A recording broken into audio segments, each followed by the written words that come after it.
Hey guys, this is Game Over Gary of the Thrift Dwellers.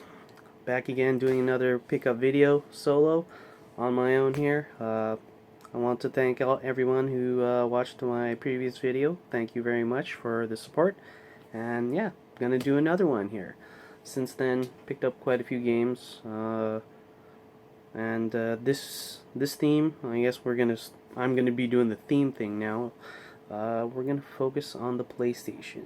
I guess in anticipation for PlayStation VR coming out next week, or as of this recording next week, and the PlayStation Pro coming out next month. We're getting out to that point here. Uh, so here we are. I like to say that the PlayStation is what really got, like, Nintendo got me into video games, but it was the PlayStation that got me closer to people, friends, places. Got, you know, all the catalog of games got me through a lot of uh, crazy, depressing shit in high school. But thanks to good friends like Nate, Lester, and Ian, as well as Trev, friend Dave, Steve, as you've seen, John, all my other friends from high school. It was with the PlayStation that really brought us together as well too. So yeah, I want to dedicate this episode to PlayStation. PlayStation. And let's start the show. And Nate enters this here. Maybe, who knows? Probably not. Okay. Uh, round one. Round one. Ding, ding, ding. Shelf padding. Okay, we're done. There's no shelf padding. I mean, it's me, guys. You know me. I don't quality. So, end of round one. Round two, no cheaps. These are games that the thrift dwellers we pick up and want to play them. So, let's start off with Alpha Protocol. $5, pawn shop on Broadway. The Alpha, no way actually. Was it Broadway? Yeah, no, Broadway. Alpha Protocol.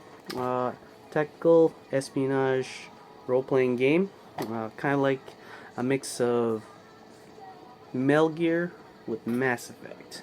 You choose what type of spy you want to be. The suave James Bond type or the aggressive Jack Bauer. Created by Sega, this game allows you to, of course, romance multiple women, uncover mysteries, espionage, and political intrigue, all that jazz.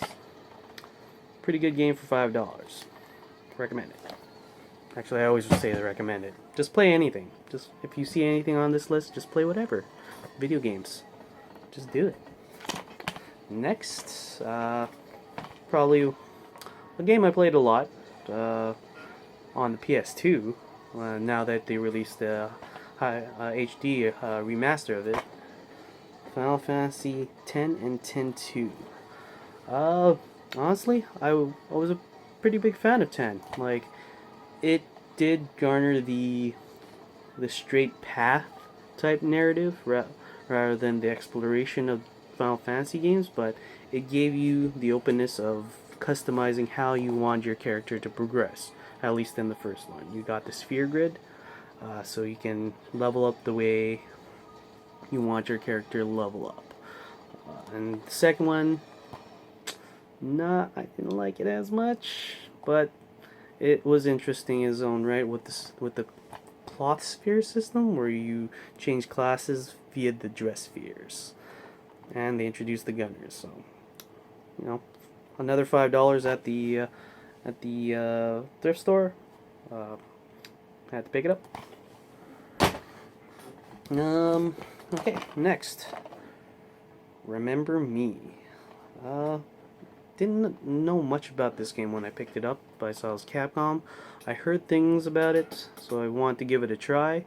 $5, can't go wrong. From what I understand, it's kind of like a mystery action game. You have the ability to kind of recreate a crime scene with some type of spatial quantum distortion or something like that, or controlling data is what it says on here. So but I'd give it a try. $5. Next, Battlefield Bad Company 2. I got this on recommendation from Beardman, one of the better titles in the Battlefield series, just because it's really over the top from what I understand. Gave it a try, $5. You know, interesting story, interesting characters like any other military game. Not as, because this was one of the earlier or midway through the PS3 Xbox life, it isn't as flexible, like easy. The gameplay isn't as, the controls, they're not as fluid, but, it's still a good story. Hey, great characters, $5. That's why I'm called 555, I guess. $5 for all these games. Next, Split Second. So Split Second here. Actually, one of my favorite driving games. Like I played the heck out of the demo. The whole scenario of this series is that you are participating in a live action television show where crazy explosions happen around you, and you have to use those explosions, or you can create those explosions to disrupt your opponents in the lead and get to lead for yourself.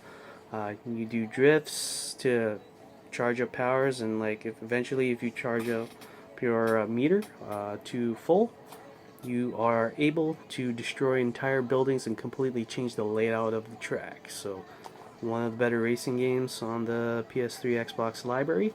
Give it a try. Split Second. High octane, crazy over shit, over the top driving. Not as good as Burnout, but it gets there.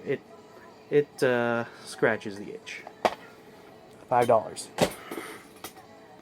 Next, another racing game. I guess the kind of racing game you want to get if you can't access Mario Kart. Sonic All-Stars Racing 1. Trying to capitalize on the Mario Kart genre there that Nintendo perfected.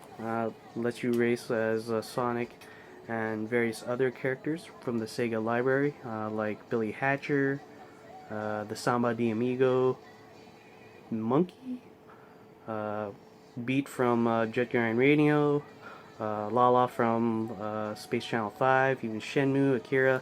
A lot of characters you can unlock in this particular game.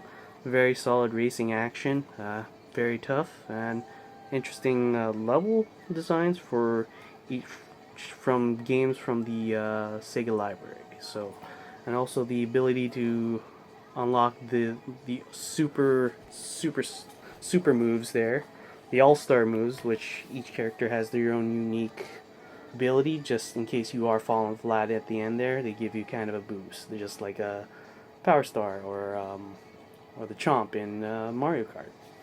Definitely a good pickup. Got this for cheap. I think I got this for $15 at EB doing a sale there. Wanted to pick up a nice multiplayer racing game just to have fun with some friends. Definitely recommend it. Give it a try. Sonic All-Stars Racing. Not the second one. The second one may have like the ability to fly, but they take out the All-Stars. So that's why I picked up the first one. And just a note, if you do get the Xbox 360 version of this, you get Banjo-Kazooie on the 360. So if you have the Xbox 360, pick up this game. It's fun. Yes. So next, a lot of well-deserved critics or scores for this particular game. I'm glad I picked it up for $5. Red Dead Redemption. Picked up from not Rick, Retro Bomb. Picked it up from buddy Justin, the Retro Detective, a couple months ago there, during a toy collectible meetup. Saw this was on there. It doesn't have the Undead Nightmare, but I'm kind of sick of zombies, so thought I'd give this a try. A lot of people have praised it. You know, what can I say? The Wild West, uh, the Wild West and GT style roaming.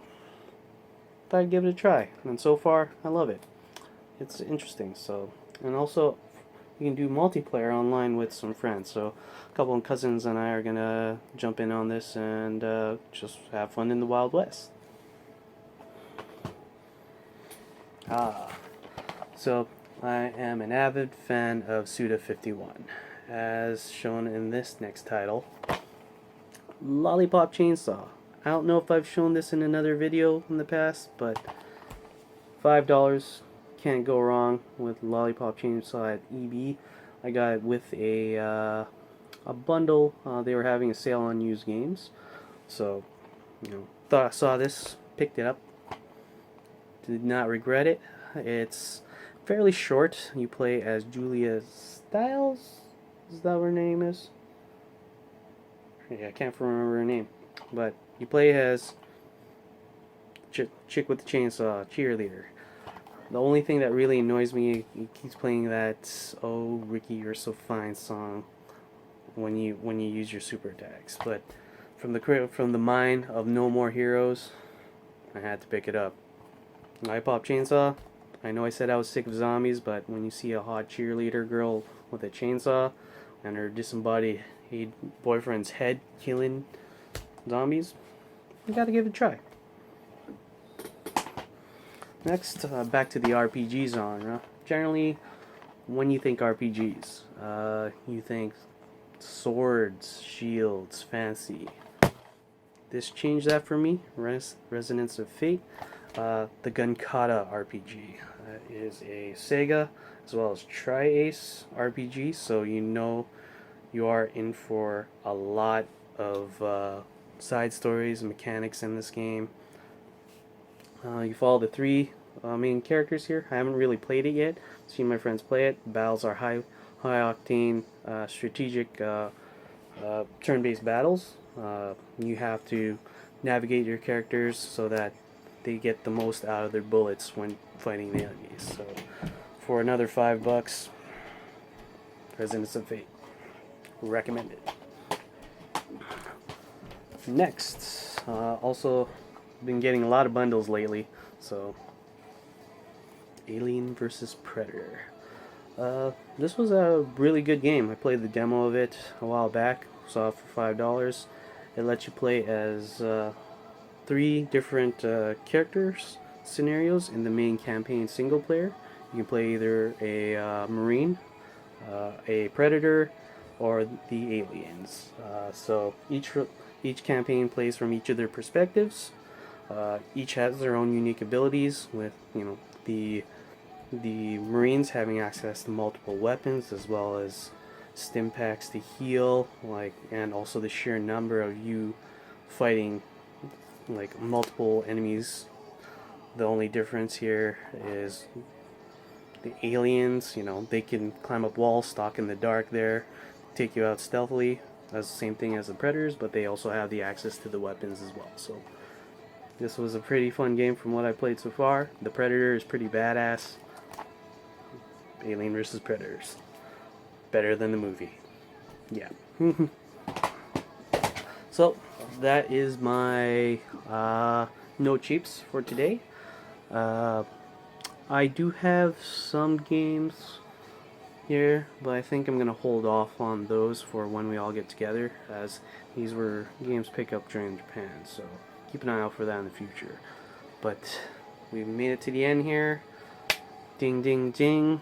The maple syrup pickup of the week, or the month I would say in this case. I was pretty surprised also when I picked it up for this amount, and Lester hates me for it because I picked up the last one. And the game I'm talking about is a game that you don't really see a lot on digitally as well due to distribution rights, but Ultimate Marvel vs. Capcom 3. The third mix-up in the Marvel vs. Capcom series allows you to use a multitude of new characters like Dante's Devil May Cry, Frank West, Phoenix Wright, against Thor now, who's in the series.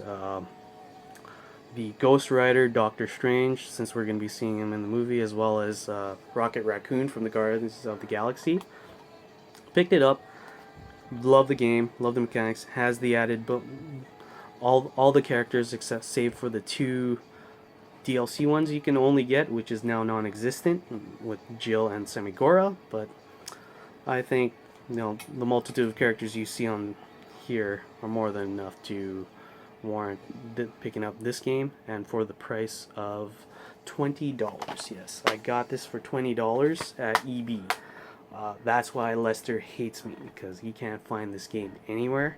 So, Lester, I am open for trading, maybe. I'll come down. We'll come down. I still have the belt. Maybe you can challenge me in this. Just saying, guys. I have the belt. I have many games that we can play. What do you guys think? Alright, so Marvel vs. Capcom 3. Yeah. Awesome video game. So, that's my pickups for today, guys. Hope you enjoyed the video. Like, share, subscribe on Facebook and YouTube, Thrift Dwellers. As of this recording, sooner or later it is gonna be Halloween, and hopefully I'll have something ready for then. Maybe a Halloween themed thing, who knows. But otherwise, hope you guys, show my love to you guys. Thanks for the support. I'll see you next time. This is Game Over Gary, signing off. Retro Gamers, Comic-Con, it's coming up. Maybe I'll see you there. Peace.